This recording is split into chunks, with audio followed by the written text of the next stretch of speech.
계신 분들 보면서 안녕하세요. 좋은 아침입니다. 인사 나누시겠습니다. 예. How are you? Good morning. 예. 여러분, 하나님께서 가장 싫어하는 것이 무엇인 줄 여러분 잘 아시죠? 우상 숭배를 가장 싫어하십니다.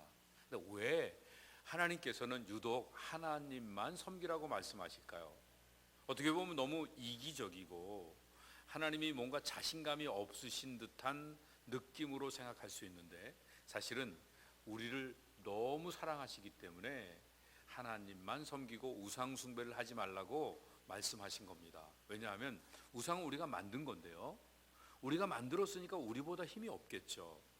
그런데 거기에 의지하다 보면 결국은 우리의 삶이 바닥이 나게 됩니다. 우리가 얼마나 우상을 좋아하는지는 우리가 믿음까지도 우리 스스로 만들어 가려고 하는 것을 보면 알 수 있게 됩니다. 믿음은 하나님이 주신 선물입니다. 그리고 하나님이 주신 선물을 은혜로 받아 누리며 감사하며 찬양하며 사는 게 믿음의 삶인데, 그런데 우리는 우리 스스로 믿음을 만들려고 하다가 잘 안 되면 만든 것처럼 외식하면서 삶을 잘못 살아가기가 쉽습니다. 어떤 면에서 보면 하나님은 모든 만물을 창조하신 이유가 자신을 드러내시기 위해서 창조하신 거예요. 그래서 사람을 만드셔서 하나님의 형상대로 하나님의 모습을 세상에 드러내시면서 하나님을 대신해서 만물을 다스리게 만들어 주셨습니다. 모든 만물 가운데서도 하나님의 이미지가 조금씩 드러나기 시작하는데, 하나님의 형상대로 지음받은 사람이 타락하게 되니까 만물까지도 부패하게 되어서 결국은 하나님의 모습을 다 흐려뜨리고 말았습니다. 우리가 깊은 영성을 가지고 신앙생활 한다고 하는 것은요, 우리 특별히 남 못 보는 거 보고 남 못하는 거 하는 이런 능력을 가진 것이 아니라 하나님의 가슴 속에 있는 그 하나님의 마음을 이 땅에 드러내는 삶을 사는 것입니다. 그것이 바로 영성이 깊은 삶을 살아가는 모습이라고 볼 수가 있습니다. 과연 나는 하나님을 드러내는 인생을 살고 있는지, 아니면 내 자신을 드러내는 삶을 살려고 하고 있는지, 그래서 내가 만든 것들을 가지고 내 인생을 내가 즐기면서 나를 높이려고 하는 삶을 살아간다고 하면 이것이 얼마나 위험한가를, 이것의 종말이 얼마나 비참한가를 성경은 끊임없이 우리에게 도전시켜주고 그 길을 가지 못하도록 우리를 막고 계시다는 사실을 우리는 깨달아야 됩니다. 그럼 혹시 누군가 마음속으로 싫어하는 분이 계십니까? 이름은 절대로 말하시면 안 되겠죠, 그렇죠? 그런데 왜 싫어하십니까? 그분은 성격이 마음에 안 들고, 그분은 나하고 스타일이 다르고, 그분은 이러이러한 인격 때문에 나는 그를 싫어한다, 이렇게 말할 수 있는데요, 사실은 우리 마음에 하나님의 은혜의 빛이 조금만 더 강렬하게 비친다고 하면 그런 사람을 왜 포용 못하겠습니까? 왜 용서 못해주고 왜 따뜻하게 감싸주지 못하겠습니까? 결국은 우리 안에 사랑의 빛이 흐리기 때문에 그렇습니다. 이 사랑의 빛이 흐리기 때문에 다른 사람을 용서하지 못하는 안타까운 모습이 반복되고 있는 겁니다. 근데 왜 그러냐 하면 사실은요, 누군가를 미워하고 있는 게 그 사람을 싫어하기 이전에 나를 싫어하고 있는 거예요. 내 안에 내가 생각할 때 너무 못난 부분, 연약한 부분, 가리고 싶은 부분이 드러날까봐 주의하고 살고 있는데, 어떤 사람을 보면 그게 꼭 내 속에 있는 게 드러날 것 같아요. 그래서 이 사회 심리학에서는 그런 사람을 가리켜서 significant other라고 이렇게 얘기합니다. 의미를 부여하는 사람. 무슨 얘기냐면, 저 사람을 보면 내 속에 있는 것들이 생각이 나고, 그래서 왠지 내 스스로가 부끄러워질 것 같아서 그 사람을 멀리하고 싶은, 그런 나에게 의미를 부여하는 그런 사람들이 주변에 있을 때, 그런 사람들하고 몇몇 그 사건들로 얽혀지게 될 때 그 사람을 나도 모르게 싫어하고 거절하는 이런 삶을 반복하고 있지 않은가 살펴볼 필요가 있습니다. 우리는 나의 가치를 내가 중요하게 생각하는 사람들로부터 인정받는 것으로 우리의 가치를 평가합니다. 그래서 중요하게 생각하는 사람이 나를 인정해 주지 않으면 너무 힘들어하고 속상해 하는데, 사실은 누군가가 나를 평가한다고 하는 것은 겉모양만 평가하는 거니까 좋게 평가하기보다는 부정적으로 평가하기가 훨씬 더 쉽습니다. 그러나 훌륭한 인격을 가진 사람은요, 겉모습을 보고 평가하거나 그 사람의 행동을 보고 평가하지 않고 그 존재 자체로 평가를 하게 됩니다. 부모님은 훌륭한 자리에 계신 거죠. 그래서 자녀들을 볼 때 그들의 행동들로 평가하지 않으시고 그냥 자녀라고 하는 존재 자체로 평가를 하고 계시기 때문에 항상 자녀들을 따뜻하게 품어주시는 거예요.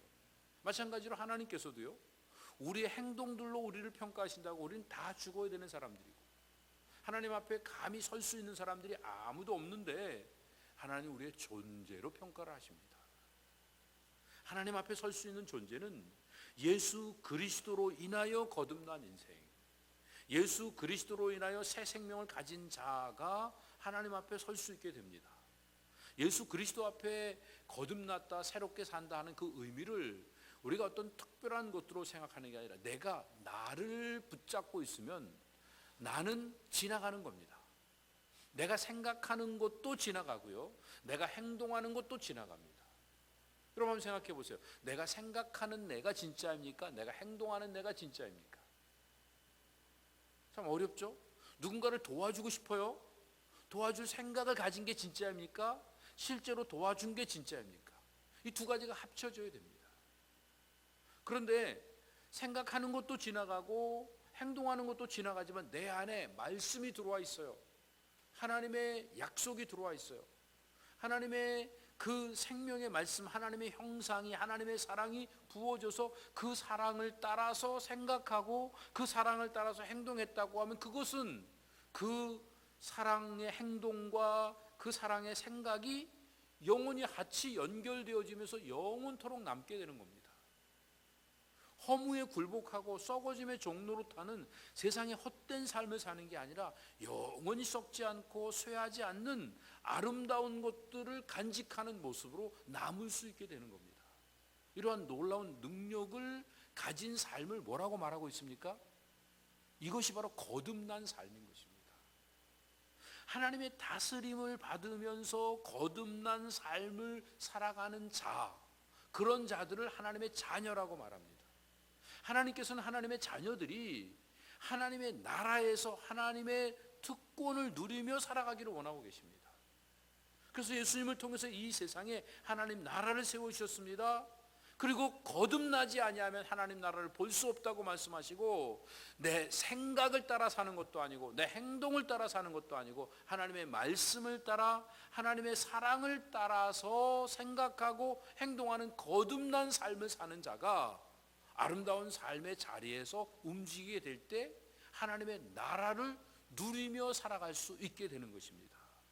여러분, 예수님 믿기 전하고 믿은 다음하고 어떤 차이가 있습니까? 예수님 믿기 전에는요, 우리가 무언가 이렇게 부족하고 허물진 거를 누가 알까봐 열심히 가리면서 다닙니다. 그러다가 가려지지 않고 드러나면 어떡하죠?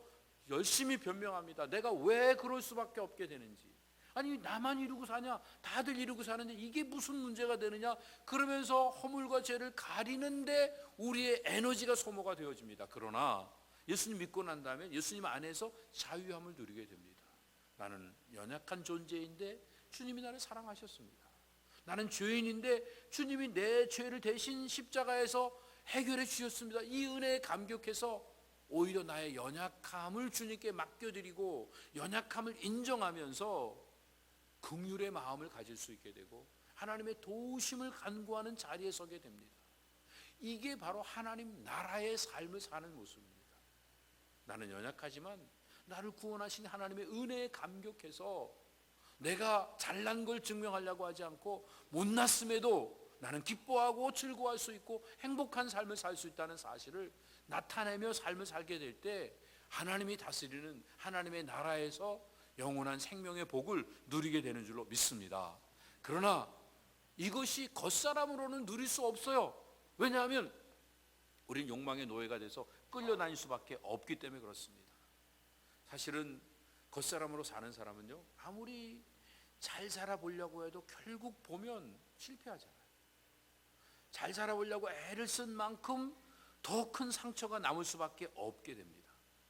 근데 이게 상처가 계속되다 보면 상처 받을까 봐 두려워서요, 아예 그 자리를 우리가 피하고 맙니다. 그게 외식입니다. 그래서 상처 안 받기 위해서 잘 되는 척하고 잘 되는 양 꾸며가기 시작하다가 보면 어느덧 나도 모르게 그게 몸에 굳어져서 사람들 앞에서 내가 잘하고 있는 것 같은 종교 의식 속에 파묻혀버리고 마는 겁니다. 늘 갈증이 있죠.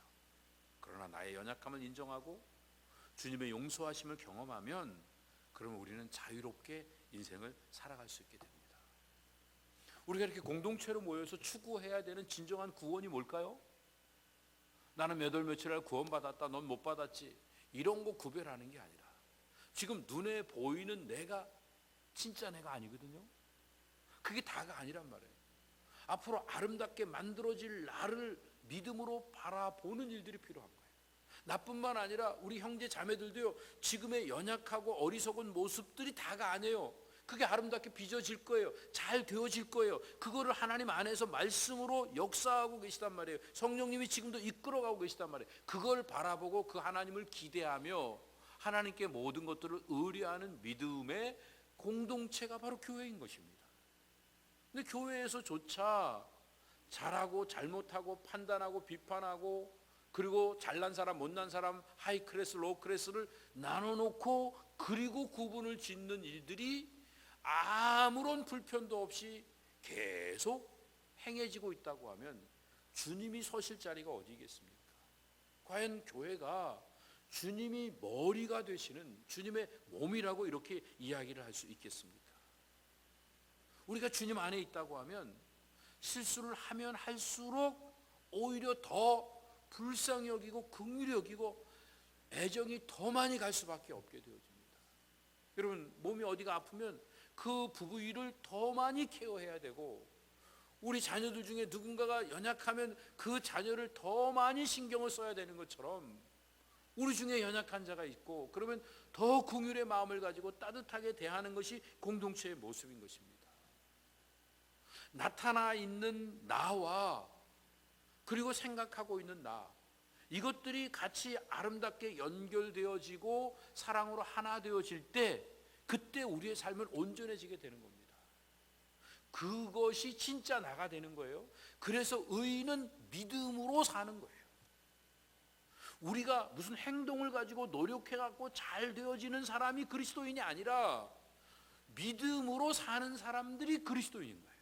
그래서 의인은 오직 믿음으로 살리라라고 성경은 아주 강하게 우리에게 말씀하고 있는 것입니다. 열심히 노력하는 거 필요해요. 하지만 열심히 노력하는 걸 앞세우는 사람들 옆에 가보세요. 늘 불안합니다. 언제 폭발할지 몰라요. 그 사람을 가만히 살펴보면요, 새벽기도 열심히 나올 때는 새벽 예배 안 나온 사람은 다 가짜 같고, 내가 선교 열심히 다닐 때는 선교 안 하면 신앙이 없는 것 같고, 내가 구제 열심히 할 때는 구제 안 하면 신앙이 그냥 다 형식적인 것 같고, 이런 느낌을 갖는데 이게 항상 옮겨 다니고 있어요. 그리고 주변에 늘 불만을 가지고 뭔가 우화가 나서 어쩔 줄 모르는 이런 모습을 보게 됩니다.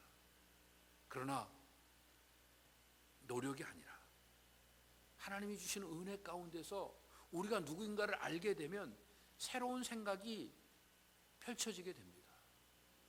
내 안에 진짜 나가 피어오르게 되면요, 가짜 나는요 점점 깨어지기 시작합니다. 외식하려고 하는 나는 깨어지면서 나도 모르는 사이에 죄가 멀어지기 시작합니다. 하나님이 좋아하시는 걸 나도 좋아할 수 있게 되어지는 것입니다. 오늘 누가복음 12장 전체에 있는 말씀들을 다 보면요, 뭐 착하게 살아라, 도덕적으로 윤리적으로 살아라, 그리고 위선하지 말아라, 뭐 염려하지 말아라, 욕심내지 말아라, 이런 단순한 얘기가 아니라 이 모든 얘기의 핵심은 무엇이냐면 하나님 앞에서 살아라는 얘기입니다. 사람들 앞에서 사람들에게 보여주려고 사람들에게 끌려다녀 가짜 나에 끌려다니지 말고 진짜 나의 모습을 가지고 하나님 앞에서 삶을 사는 것이 우리에게 필요하다는 사실을 말씀하고 있는 것입니다. 종교적으로 이렇게 훈련된 사람들을 보면요, 우리도 뭐 비슷하겠죠. 누군가 와서 정말 뭐 집사님, 장로님, 권사님, 뭐 목사님 대단하십니다. 참 여러 가지로 참 이렇게 참 좋으십니다. 그러면 예, 감사합니다. 하나님의 은혜죠. 이렇게 얘기를 하는데 누가 와고 왜 그래요? 그러면서 왜 그렇게 살아요? 이거는 어떻게 된 거야? 하고 누군가가 뭔가 잘못하는 것도 지적하고 부족한 것도 들춰내고 그러면 화를 냅니다.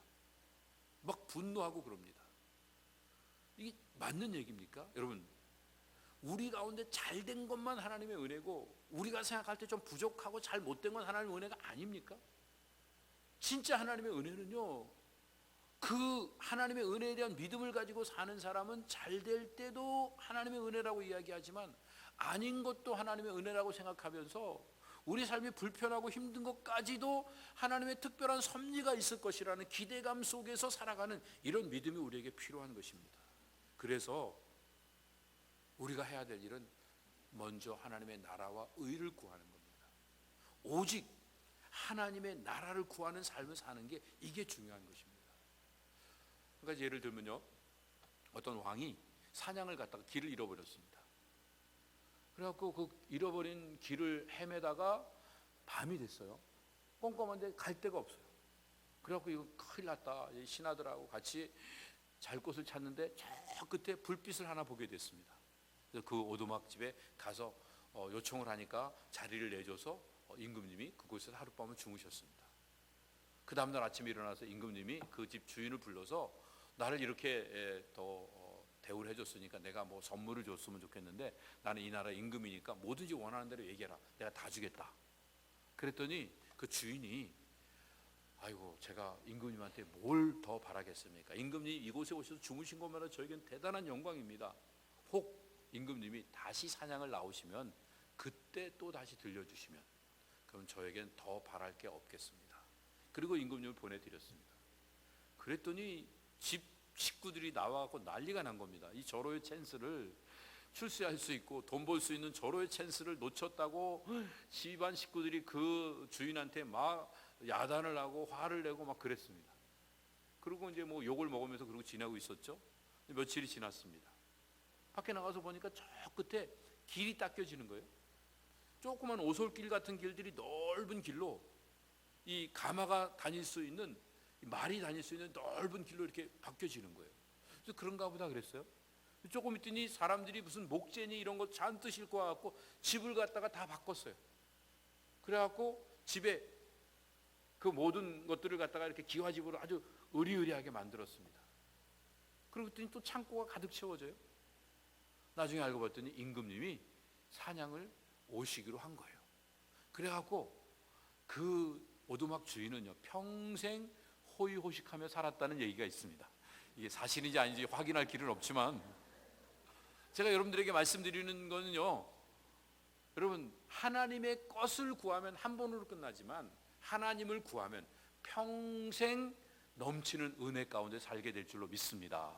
이런 마음을 가지면서 오늘 말씀을 살펴봤으면 좋겠습니다. 자, 잘 생각해 보세요. 오늘 말씀의 주제는 한 가지예요. 염려로 문제가 해결이 안 된다. 그럼 뭐 하냐? 하나님의 나라를 구해라. 그러면 모든 게 다 완전하게 더해진다. 이 말씀을 하시는 겁니다. 오늘 본문에 있는 내용을 보면요, 제자들에게 이렇게 말씀하세요. 목숨을 위하여 염려하지 말아라. 지금 이 내용은 조금 전에 있었던 본문 전에 있었던 내용들은 무리들에게 하신 말씀이었어요. 근데 이 제자들에게 하시는 말씀이에요. 지금은. 근데 제자들이 누굽니까? 제자들은요 자기 소유를 다 버리고 예수님 쫓아온 사람들이에요. 가진 것도 없어요. 그런데 그들에게 뭘 먹을까 마실까 입을까 염려하지 말라고 굳이 얘기할 필요가 있겠습니까? 뭐 조금 뭐 주머니에 들고 다니는 거 그것까지도 다 버리라고 얘기할 필요가 없지 않겠습니까? 그런데 예수님이 이 말씀을 하시는 이유는 목숨보다 먹을 게 중요하지 않고 입는 옷이 몸보다 중요하지 않다는 걸 알았느냐? 그러면 인생 전체가 중요하다고 하면 인생을 살아가는 수단과 방법에 대해서 너무 염려하지 말아라, 이 말씀을 하시는 거예요. 제자도가 뭐죠? 무슨 행동을 하고 열심히 봉사하고 충성하는 게 제자도가 아니에요. 제자도는 믿음으로 주님께 맡기는 거란 말이에요. 그래서 제자 훈련을 하시는 그 목적은 믿음으로 모든 걸 맡기게 하기 위해서 예수님이 제자들을 데리고 지금 훈련을 시키고 계신 거예요. 그래서 이 사실을 제자들에게 말씀하시면서 까마귀를 말씀하십니다. 까마귀는 별로 안 좋은 그 차원에서 성경에서 얘기합니다. 부정한 새예요. 그런데 그런 새도 하나님이 다 책임지시고 인도하시는데 하물며 너희일까 보냐, 이렇게 말씀하십니다. 너희 중에 염려함으로 키를 더할 수 있냐는 말씀은, 이게 키를 더한다는 게 키가 신장도 되지만 우리 목숨도 됩니다. 그러니까 키를 한 자나 더할 수 있냐는 말은 목숨을 연장할 수 있냐는 말로도 해석할 수 있는데, 우리가 염려한다고 작은 일도 바뀌어지지 않는다는 얘기예요. 우리가 생명을 조금이라도 더 길게 할 수 없다는 얘기입니다. 그러니까 헛된 걸 구하지 말고 어떻게 하라? 이제 하나님 앞에서 하나님의 나라와 의를 구하라, 이 말씀을 하십니다. 그러면서 백합화를 예로 드시죠. 여기서 말하고 있는 그 백합화라고 하는 건 크리논이라고 하는 건데요, 이거는 여러분들이 잘 알고 있는 아네모네 꽃이라고 볼 수 있습니다. 양귀비라고 할 수 있는데, 이 아네모네 꽃이 굉장히 아름답습니다. 여러분들이 이렇게 아네모네 꽃이 쫙 펼쳐 있는 걸 보면요, 너무너무 아름다운데, 여기서 이게 아네모네인지 아니면 옆에 있는 그 하얀 백합인지 이건 어떤 건지 정확하지 않아요. 그러나 여기서 얘기하고 있는 이 총칭 들에 있는 아름다운 꽃, 모든 것들, 오늘은 들에 있지만 내일은 아궁이에 들어가요. 그런데도 하나님이 책임지세요. 그런데 하물며 하늘나라를 소망하는 너희일까 보냐, 예수님께서 이 말씀을 하고 계신 것입니다. 그러니까 너희는 뭐 먹을까 마실까 입을까 염려하지 말아라. 아니, 구하지 말아라. 먹는 거, 마실 거, 입을 거, 이거 구하는 대신에 하나님의 나라를 구해라, 이렇게 말씀하십니다. 그러면 하나님이 은혜의 보상으로 영적인 것만 주시는 게 아니라 생활에 필요한 것까지도 다 책임지신다고 말씀을 하고 있습니다. 하나님 나라를 구하라는 말은요, 하나님의 통치를 구하라는 얘기입니다. 그리고 하나님이 주시는 축복을 사모하라는 얘기입니다. 그리고 하나님 말씀대로 순종하는 발걸음을 옮기라고 하는 것입니다. 그런데 그 제자들에게 뭐라고 말씀하십니까? 적은 무리요, 이렇게 말씀하십니다. 이 적은 무리라고 하는 것은 초대교회 당시에는 교회를 가리켰습니다. 왜냐하면 교회가 크게 모이는 것보다는 집집마다 조금씩 모였기 때문에, 여러분같이 이렇게 구역 예배로 모이는 이게 이제 교회의 모델 중에 하나입니다. 그런데 적은 무리라고 말씀하신 그 의도는 양떼를 염두에 두신 겁니다. 양들은 목자가 없으면 아무것도 못합니다. 제자들이 아무것도 갖지 않고 예수님 쫓아다니면 얼마나 두려움이 많고 얼마나 염려가 많겠습니까? 그런데 염려하지 말아라, 그렇게 말씀하시면서 그걸 일깨워 주려고 적은 무리여, 이렇게 말씀을 하셨던 것입니다. 왜냐하면 제자들에게 이 하나님 나라를 주시는 것을 원래부터 좋아하셨거든요. 그러니까 원래 하나님의 계획이 하나님의 백성들이 하나님의 나라를 누리며 살아가는 겁니다. 그래서 이런 믿음이 있다고 하면 33절에서 뭐라고 요구하시냐, 34절 같이 읽어봅니다. 시작. 너희 소유를 팔아 구제하여 낡아지지 아니하는 주머니를 만들라. 곧 하늘에 둔 바 다함이 없는 보물이니 거기는 도적도 가까이 하는 일이 없고 좀도 먹는 일이 없느니라. 너희 보물 있는 곳에는 너희 마음도 있으리라. 너희 소유를 팔아서 구제하라, 이렇게 말씀하실 때 잘못 생각하면 신앙생활하는 건 금욕생활을 하는 거다, 이제 좋은 세월은 다 갔다, 이렇게 생각할지도 모르겠습니다. 그렇지 않습니다. 여기서 강조하고 있는 것들은요, 우리가 금욕생활을 하고 절제된 삶을 사는 게 목표가 아니에요. 우리의 소유를 팔아 나를 필요로 하는 사람들에게 나누어 주는 거예요. 그 목적이 무엇이냐? 하늘에 쌓기 위해서요. 왜냐하면 내가 가진 게 내 게 아니에요. 여러분 그런 말 많이 여러분 사용하시죠? 쓰는 게 내 거다. 안 사용하세요? 쓰는 것만 내 거지 안 쓴 건 내 거 아니에요. 그렇죠? 마찬가지로 성경에서 지금 말씀하시는 그 의도는 뭐냐 하면, 내가 갖고 있다고 내 거가 아니에요. 구제해서 낡아지지 않는 전대인 하늘나라 보물창고에 쌓아놓은 것만 내 거라는 거예요. 세상에 있는 모든 것들은 다 썩어지고 다 없어져요. 그런데 우리가 하늘나라의 보물창고에다 집어넣은 것들은 없어지지 않아요. 근데 그 하늘나라 창고에 집어넣는 비밀이 무엇이에요?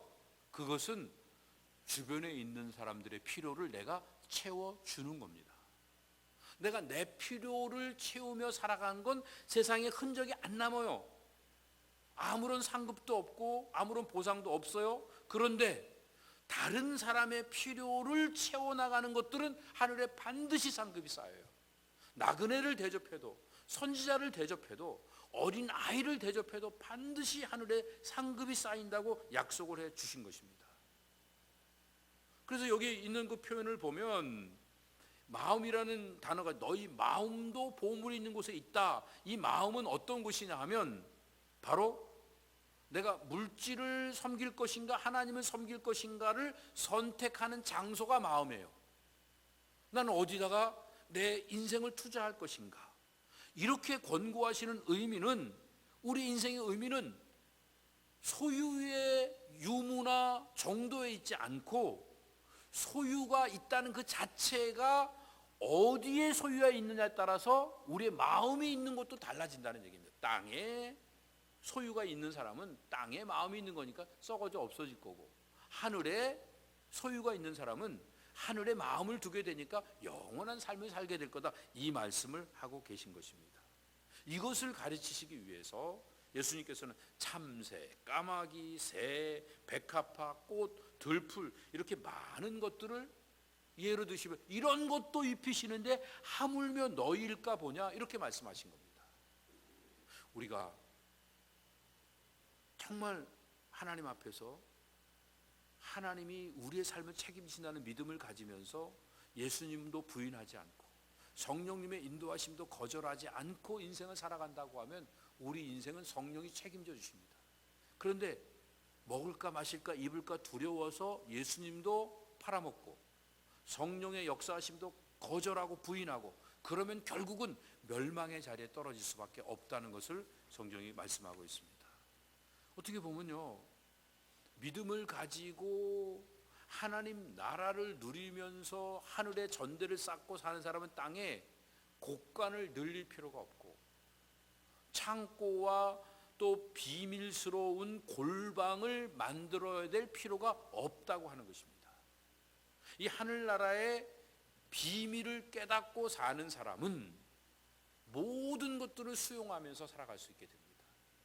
아주 중요한 것은요, 오늘 우리의 삶에 있어서 하나님 안에서 이루어지는 모든 일들은 하나님의 섭리라는 사실을 놓쳐서는 안 됩니다. 그러니까 필요 없는 게 없어요. 다 필요한 거예요. 어떤 사람은 나한테 미움의 대상이 될지도 몰라요. 그렇지만 그 사람도 나에게 유익으로 하나님이 나에게 주신 거예요. 그러니까 적이 없는 거예요.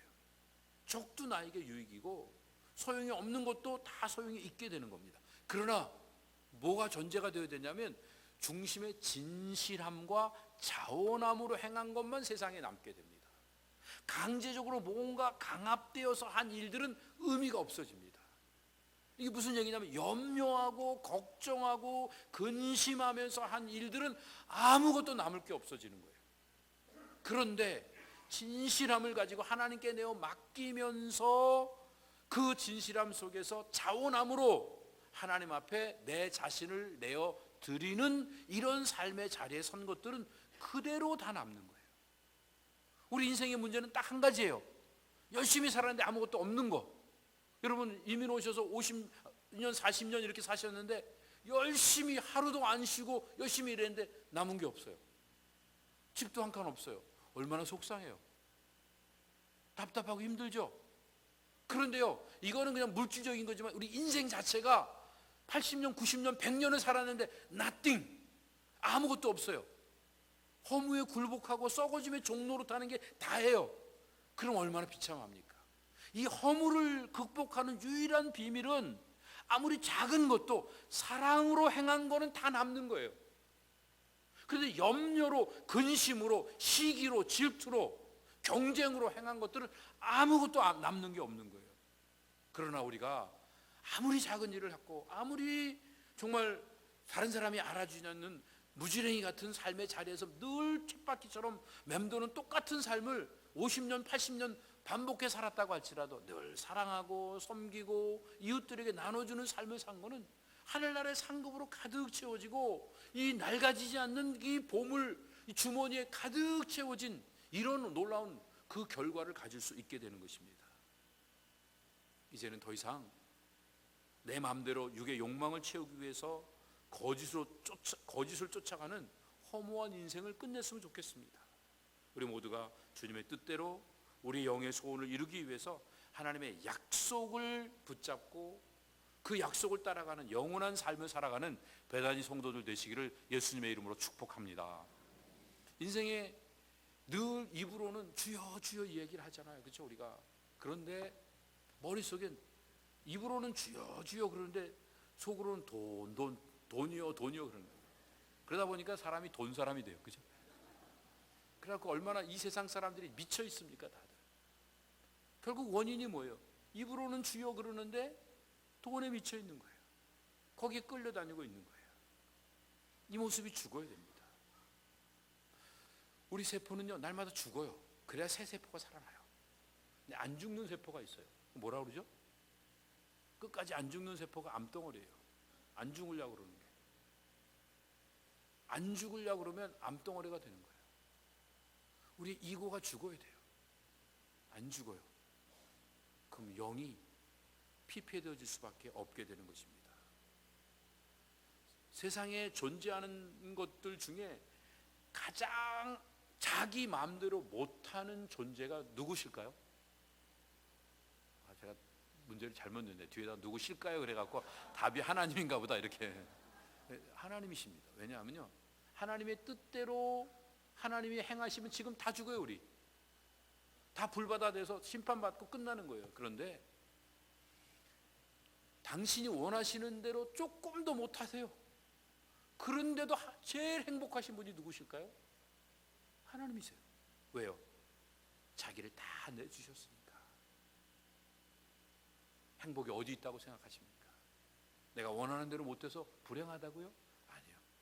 내가 나를 움켜쥐고 있기 때문에 이 썩어질 세상에 내 마음을 빼앗기고 거기에다가 도둑이 많이 있는 곳, 좀이 쓰는 곳, 그곳에다가 우리의 모든 것들을 쏟아 부으며 살고 있기 때문에 우리가 불행하고 늘 염려 속의 삶을 살아가는 겁니다. 우리가 행복한 삶을 사는 비밀은 하나님께 드리는 겁니다. 드리면 아름다워집니다. 드리면 풍성해집니다. 드리면 온전해집니다. 미천이 떨어져 가는데 아멘이 안 나오네요. 드리면 아름다워지는 줄로 믿습니다. 그러나 내가 붙잡고 있으면 썩어져 갑니다. 오늘 주님이 우리에게 말씀하십니다. 염려를 맡겨버려라. 오직 하나님의 의를 구하라. 목숨이 음식보다 귀하고 몸이 의복보다 중하다는 사실을 모르는 사람 계세요 여기? 근데 왜 염려하고 살고 있죠? 하나님 아버지의 마음을 못 느끼고 있는 거예요. 뭐가 영성이라고 그랬죠? 하나님 아버지의 마음을 이 땅에 펼쳐 나가는 게 영성입니다.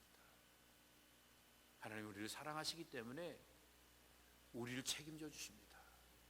그래서 우리는 하나님을 신뢰하는 일들이 필요합니다. 여러분 어떤 신뢰를 갖고 계십니까?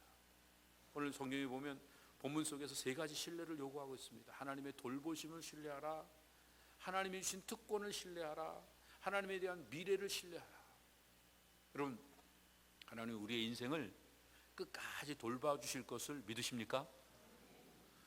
이 아멘은 이렇게 하는 게 아니에요. 정말 하나님이 내 인생을 끝까지 돌봐주실 것을 믿는다고 하면 어려운 이웃에게 내 것을 나눠줄 수 있어야죠. 이게 아멘이에요. 내 것을 내 것이라고 여기지 않고 필요로 하는 사람에게 나눌 수 있는 이 아멘으로 하나님 앞에 영광 돌리시기를 주님의 이름으로 축원합니다. 여러분 하나님 자녀로 특권을 가지고 사는 줄 믿으십니까? 이 아멘도 이렇게 하는 게 아니라고요. 어떻게 하는 거라고 이 아멘요? 그러면 하나님이 내 인생을 책임지시면서 나를 하나님의 자녀로 삼아 주셨기 때문에 어려운 가운데서도, 고난 가운데서도 언제나 기뻐하고 즐거워하며 사는 겁니다. 언제나 기뻐하고 즐거워함으로 하나님이 주신 자녀된 특권을 누리며 살아가시는 배단위 성도들 되시기를 주님의 이름으로 축복합니다. 마지막으로 하나 더 여쭙겠습니다. 여러분, 이 땅에 하나님 나라가 온전하게 도래할 것을 믿으십니까? 이게 아멘도 이렇게 하는 게 아니에요. 하나님 나라가 도래할 것을 믿는다고 하면 우리가 해야 될 일은 복음을 증거하기 위해서 그 복음을 증거하는 일들에 우리의 시간과 물질과 우리의 에너지를 아낌없이 쏟아 부으며 땅끝까지 복음을 증거하는 삶을 사는 겁니다. 그때 하나님 나라가 이 땅에 더 온전하게 세워질 줄로 믿습니다. 생각하는 나 그리고 행동하는 나, 이게 따로 떨어져 있는 사람은 가장 불행한 사람입니다. 하나님의 말씀이 다스리는 나, 생각하는 것이 행동하는 것이 되고, 행동하는 것이 하나님의 말씀을 따라서 행동하게 되는 이런 아름다운 열매를 맺기 위해서 오늘도 하나님이 나라를 이 땅에 선포하시고 그 나라 백성으로 살기를 원하시는 그 주님의 초대하심에 응해서 하나님의 백성으로서 우리의 가진 소유를 팔아 구제하여 낡아지지 않는 전대에 보물을 쌓아놓으며 남은 인생을 살아가는 배단위 모든 성도들 다 되시기를 예수님의 이름으로 축복합니다. 주님 감사합니다. 주신 말씀 붙잡고 말씀대로 순종하여서 하나님 나라를 경험하고 하나님 나라를 전파하는 일들에 복되게 쓰임받는 우리 모두가 다 되도록 함께하여 주시옵소서. 감사하며 예수님의 이름으로 기도드립니다. 아멘. 자리에 일어나셔서 찬양 올려드립니다.